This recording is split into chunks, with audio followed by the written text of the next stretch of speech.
The mahogany table in Morrison and Associates' conference room had never felt colder than when my mother slammed her manicured hand on it, declaring, "Finally, we can stop pretending Lila deserves anything from this family." 28 years of being their daughter, 4 years of medical school, 3 years of residency, and she still saw me as the disappointment who chose healing over hedge funds. The real shock wasn't her words. It was the document my father slid across the table with my grandmother's signature, dated just 1 week before she died. "Your grandmother came to her senses," Dad said, adjusting his gold cufflinks, the ones Grandma Eleanor had given him for his 40th birthday. "The estate requires maturity. 35 years minimum for any inheritance. You'll have to wait 7 more years, sweetheart." Sweetheart. The same condescending tone he used when I told him I was choosing Johns Hopkins over Wharton. The same dismissive smile when I graduated summa cum laude. The same practiced disappointment when I matched into one of the most competitive pediatric residency programs in the country. My brother Marcus shifted in his Italian leather chair, trying to hide his smirk behind his coffee cup. At 36, he just cleared their arbitrary age requirement by a year. Perfect timing, really. His third tech startup had just failed, and I knew he'd been borrowing money from our parents again. The estate would solve all his problems. The lake house, the Manhattan brownstone, the investment portfolio, all of it requires mature management, Mom continued, her voice dripping with false concern. Eleanor understood that medical school, while admirable, doesn't prepare you for real financial responsibility. I almost laughed. Real financial responsibility? Like Marcus's failed NFT platform?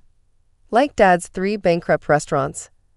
Like Mom's abandoned interior design business that hemorrhaged money for 5 years? Mr. Morrison, my grandmother's lawyer of 30 years, cleared his throat. He'd been unusually quiet since we'd arrived, letting my parents fill the room with their premature victory speeches. His weathered hands trembled slightly as he opened a leather folder I hadn't noticed before. "If I may," he said softly, "there seems to be some confusion about Eleanor's final wishes." "No confusion," Dad interrupted. "You called us here for the reading. We've all seen the age requirement. 35 for any grandchild to inherit. It's quite clear."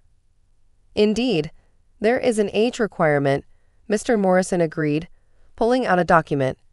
"But perhaps you should read it more carefully." My mother snatched the paper from his hands.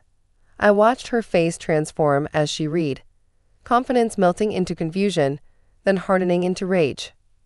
"This is wrong," she hissed.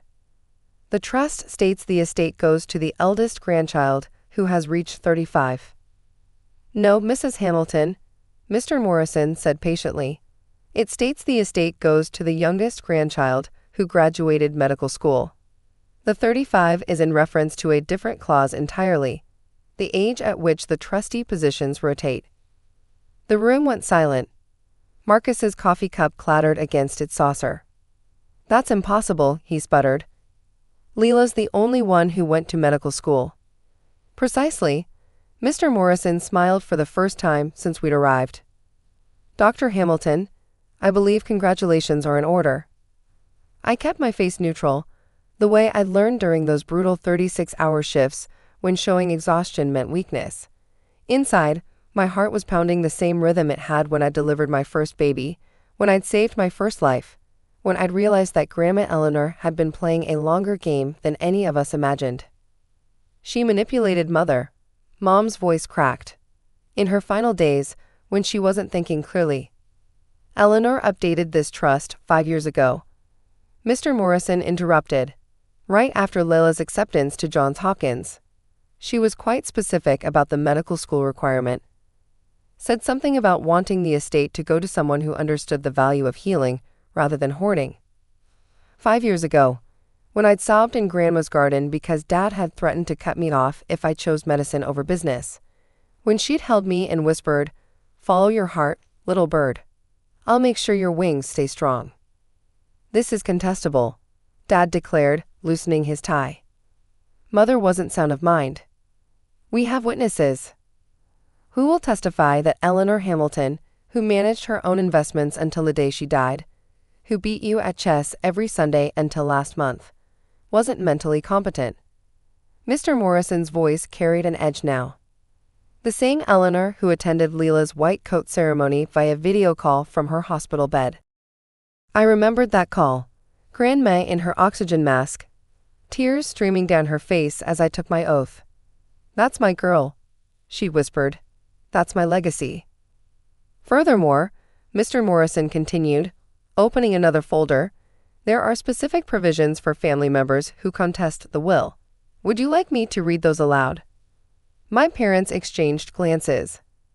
They knew Grandma well enough to know those provisions would be thorough and probably humiliating. The properties, Marcus said desperately. Surely she didn't mean all the properties. The lake house has been promised to me for years. I've already told investors. All properties transfer to Dr. Hamilton immediately. Mr. Morrison confirmed.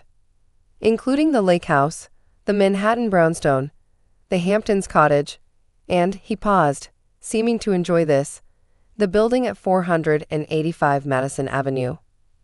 My mother went pale. That's where we live. Your penthouse is part of the estate, yes. As of the 3 other units in the building currently rented at below market rates to family members. I finally allowed myself to look directly at my parents. These people who had spent 28 years telling me I'd never be good enough, smart enough, ambitious enough. Who had paraded Marcus's every minor achievement while dismissing my academic honors. Who had told everyone at last year's country club gala that their daughter was wasting her potential playing doctor. Lila, my father's voice changed, attempting warmth. Sweetheart, you can't possibly manage all this while completing your residency. The taxes alone are already handled by the estate's financial management team. Mr. Morrison interjected. Eleanor made sure everything would run smoothly regardless of Lila's schedule. She was very proud of her granddaughter's dedication to pediatrics. We're your parents, Mom tried next, her voice wavering between threat and plea. Family helps family. Surely you understand that now, with your new responsibilities. I understand perfectly, I said, speaking for the first time since the reading began. I understand that you tried to lie about Grandma's will. I understand that you were prepared to lock me out of my inheritance based on that lie. And I understand that you've already spent money you thought was coming your way. Marcus's face flushed. I'd hit close to home. As for being my new landlord, I continued, turning to face them fully, I think we should discuss market rates. Grandma's notes indicate you've been paying about 60% below market value for the past 10 years. You wouldn't dare. Mom gasped. Wouldn't I? I pulled out my phone, showing them an email. I've already scheduled a meeting with the property management company. We'll honor your current lease terms, of course. All 3 months that remain. 3 months? Dad stood abruptly. Our lease runs for another year. Month to month after the first 2 years. Mr. Morrison supplied helpfully. Eleanor insisted on it. Said something about flexibility being important in family relationships. The irony was perfect. Grandma had protected me even in this, making sure I had legal grounds to distance myself if needed. Dr. Hamilton, Mr. Morrison said formally, there are some additional documents requiring your signature. Perhaps we could handle those while your family processes this information. As I stood to follow him, Marcus grabbed my arm. Lila, be reasonable. We're family. You can't just kick us out. What will people say? I looked at his hand on my arm. The same hand that had pushed me into the pool at my medical school graduation party, ruining my dress because he couldn't stand not being the center of attention. They'll say I'm a 28-year-old doctor who inherited her grandmother's estate. I replied, removing his hand. What they say about you is your concern. You always were her favorite, Mom spat, abandoning all pretense. Always playing the perfect granddaughter, manipulating her with your visits and calls. Visits you called a waste of time. I reminded her. Calls you said were disrupting her rest. Every Sunday for 5 years, while you were at the country club, I was reading medical journals to her. While you complained about her stubborn refusal to move to assisted living, I was coordinating with her doctors to keep her comfortable at home. That's not. We had obligations. You had tea times, I said flatly. I had a grandmother who listened to my residency stories and told me about the female doctors who paved the way, who understood why I spent 18-hour days in the PICU instead of networking at charity galas, who never once asked me when I was going to give up this doctor phase and join the family business of being disappointed in everyone else. The silence that followed was deafening. For the first time in my life, I'd rendered my mother speechless. Mr. Morrison returned with a stack of documents. Dr. Hamilton, we can complete these in my office. Your family is welcome to stay here as long as they need. As I reached the door, my father's voice stopped me. Eleanor was my mother. Despite what you think, I loved her. We all did. I turned back one last time. I know you did, Dad, in your own way. But love isn't just about showing up for the reading of the will. It's about showing up for the reading of bedtime stories to sick children. It's about understanding why someone would choose healing over profit. It's about seeing the value in a granddaughter who measures success in lives saved, not millions earned. So what now? Marcus asked bitterly. You're going to lord this over us forever? Use Grandma's money to prove you're better than us? No, I said simply. I'm going to do exactly what I've been doing. Complete my residency.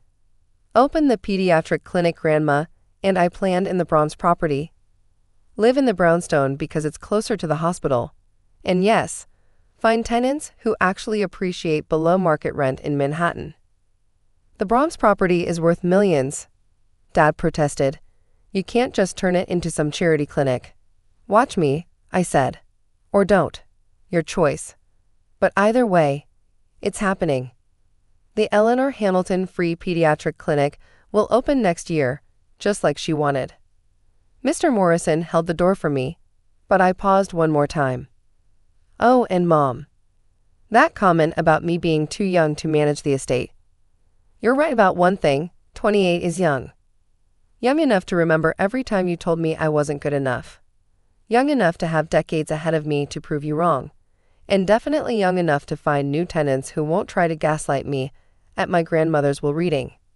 The last thing I saw before the door closed was my mother's face. A perfect mixture of rage, regret, and the dawning realization that she'd bet on the wrong child. Outside, Mr. Morrison's assistant handed me a tissue. I hadn't realized I was crying. Your grandmother, Mr. Morrison said gently, left you one more thing. She said to give it to you after the reading, regardless of how it went. He handed me a small envelope. Inside, Grandma's shaky handwriting spelled out a simple message. My little bird, they'll call you too young, too idealistic, too soft for this world of sharp edges. Let them. You've chosen to heal rather than harm, to build rather than tear down. The estate isn't your inheritance. Your compassion is. The rest is just tools to help you spread it. All my love, Grandma Eleanor. P.S. Your parents' lease is month to month for a reason. Sometimes loving someone means giving them the chance to grow. Sometimes it means giving them the opportunity to find somewhere else to grow. Your choice, little bird. I folded the letter carefully and tucked it into my pocket. Tomorrow, I had a 16-hour shift in the PICU. Next week, I had meetings with architects about the clinic. Next month, I had to decide what to do about my parents' housing situation. But today I was going to drive to Grandma's lake house, my lake house, and sit on the dock where she'd taught me to fish, where she told me stories about the female doctors who'd fought for their place in medicine, where she promised that one day I'd understand why she pushed me to fly even when everyone else wanted to clip my wings. Dr. Hamilton? Mr. Morrison's assistant appeared again. There's one more thing. Your grandmother left instructions for a celebration dinner tonight at Le Bernardin. She made a reservation for two, you and a guest of your choosing. I smiled, the first real smile since I'd entered the building. Did she say who I should bring? She said, and I quote, someone who saw your worth before you inherited mine. I knew exactly who to call. Dr. Sarah Chen, my residency mentor, who'd held my hand through my first patient loss and celebrated my first successful diagnosis. Who'd never asked about my family's money or connections. Who'd simply said, "You have good hands and a better heart. That's all that matters in this job." As I walked through the Manhattan streets toward my car, past the building where my parents would soon no longer live, past the bronze property that would soon heal instead of hoard, I felt Grandma Eleanor's presence like a warm embrace. 28 years old. Too young to inherit, they'd said. Too young to understand responsibility. Maybe they were right. Maybe I was too young to understand their version of responsibility, the kind that prioritized profit over people, that measured worth in dollars rather than dedication. But I was exactly the right age to understand Grandma's version, the kind that saw an estate not as an ending, but as a beginning, not as power over others, but as the power to help them. My phone buzzed. A text from Marcus. "This isn't over." I typed back, "You're right. It's just beginning." Then I blocked his number, got in my car, and drove toward my new life. Behind me, in that cold conference room, my family was learning what Grandma Eleanor had always known. Sometimes the youngest birds fly the highest, especially when someone believes in their wings. The estate was never about the money. It was about trust. And Grandma Eleanor had trusted the one person in the family who understood that healing meant more than having, that helping meant more than hoarding. Her little bird was ready to soar.